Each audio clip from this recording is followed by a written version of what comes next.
আমার ছেলে তো চা খাই না, তো অনেক বলে বলে একটু লেবু চা খায়। আমি কিন্তু আবার দুধ চা ছাড়া খেতে পারি না। তো আমার ছেলের পাত্রে একটু লেবু দিয়ে দিচ্ছি,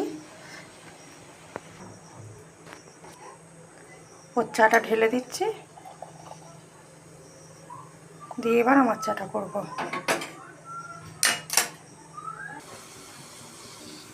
এই দেখো ওর চাটা হয়ে গেছে, ওর লাল চা, ও লেবু চা খায়, আর আমার জন্য এই দুধ চা করছে।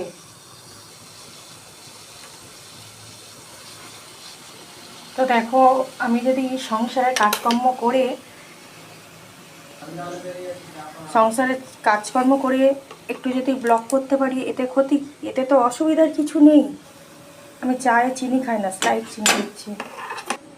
ছেলে পড়তে যাবে, এদিকে তাড়া দিচ্ছে।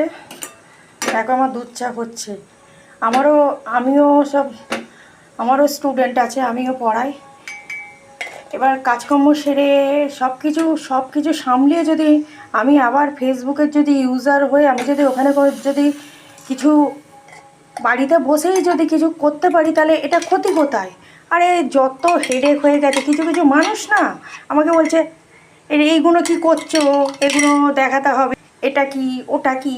তা আরে আরে আমি তো কারোর কোনো ব্যাপারে ইন্টারফেয়ার করছি না, তা তোমাদের এত মাথা ব্যথা কেন? দেখো এই দুধ চাটা হয়ে গেছে, চাটা হয়ে গেল।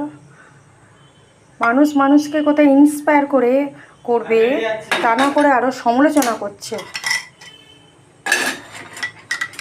এই তো আমার দুধ চা আর ছেলের এই লেমন চা। বলার অর্থ এই, যে যার কাজে ব্যস্ত থাকো, অন্যকে অন্যের মতন সময় কাটাতে দাও।